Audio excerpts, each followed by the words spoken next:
There's massive magnets. The beam, though, is a tiny part buried inside that blue tunnel, right? It's inside the magnets, in the center of this magnet, and runs around 27 kilometers. What we see, the blue parts are dipole magnets. They are superconductive. They're long, 15 meters long, and there are over 1,200 of them. And their main purpose is to bend the proton beam because it would otherwise go straight.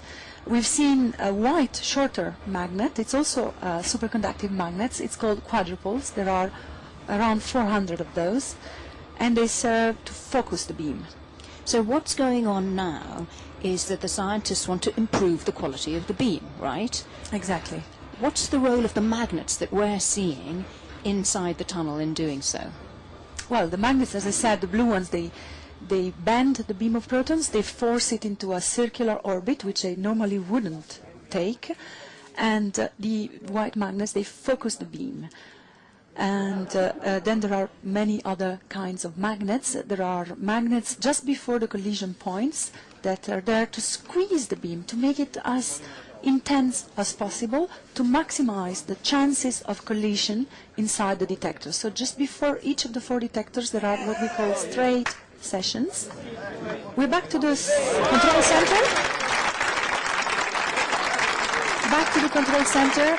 Where have we got to? Have we? I think we've done another stretch. We'll hear very, very soon from Lynn Evans what's just happened. I think they snuck There up it on is.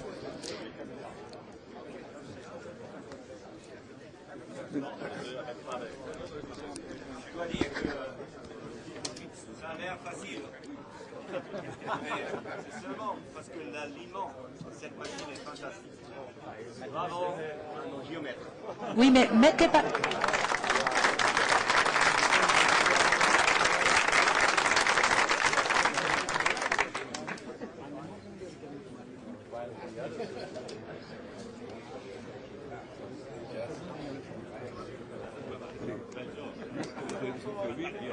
So what are they celebrating? I think they may have sent a better beam round, again, to point 7. Just double checking that they can control the beam, that they can improve the quality of the beam, and that they can repeat the journey so that it's under their control.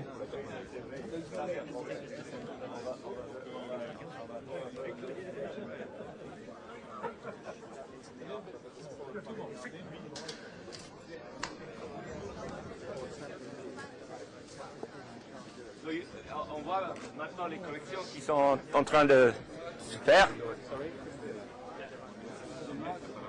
Dans le plan horizontal déjà, et maintenant dans le plan vertical.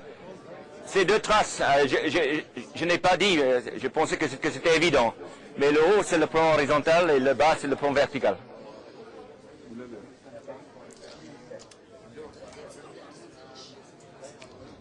Okay, the beam is in point 8. It's made almost a full turn.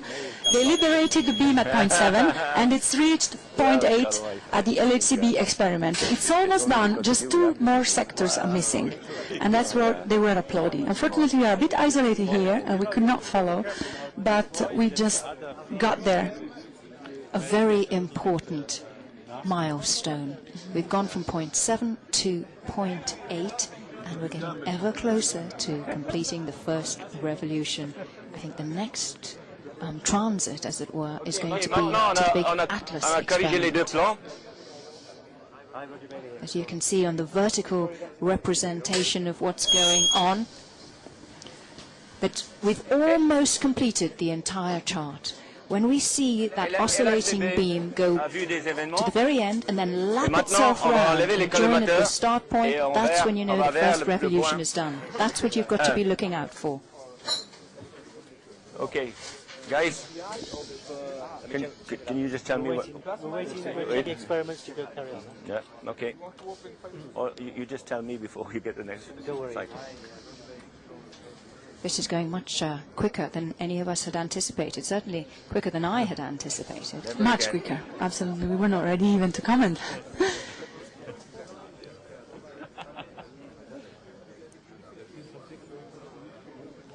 Now, Now, I don't know if you noticed when we showed you the vertical representation that the oscillations have reduced.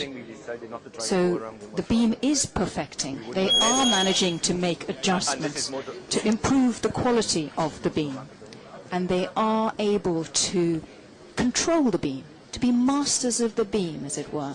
You've all heard about Masters of the Universe. Here at the LHC we have the Masters of the Beam, and this is the first time that the proton beam is going to, as it were, christen the world's biggest experiment, the world's biggest bit of kit ever built, the Large Hadron Collider. And look at the laughter of relief in these two guys, Roger Bailey and Lynn Evans. They have everything in hand. They're very happy. I think they didn't expect themselves to be so fast. They are so delighted, aren't they? Well, the person in the blue shirt we're seeing here with white hair is Chris Llewellyn-Smith. He's been Director General of CERN just before Robert Aymar, and he's a key person in making the LHC a reality, making the LHC start. On progresse à 20 km à l'heure. Okay, next. Prochain cycle. Next cycle, we're going to go from 7 to 8. Or from 8 to 1. 8 to 1. Surely not, surely not. Oh, yes, yes. These are bold and brave men. Yeah. Oh, yeah. I think he is getting nervous now, Lynn Evans. Now that screen in the last but one sector, last but one octant. Keep a beady eye on the screen in the top right-hand corner. Now, Dans quelques secondes. 5 seconds. J'espère qu'on aura le faisceau devant Atlas. He hopes to get the beam to Atlas. Straight to point 1, 8 to 1. There it is. There it is. The beam has done the last but one stretch from point 8 to point 1. This is absolutely virgin territory, never attempted before. Works on the first go. Congratulations. I'm going to win my bet. I'm going to win my bet, he said. Well, I'm not privy to what his bet is. I have to say that when I spoke to Lynn Evans shortly before, everybody went on there.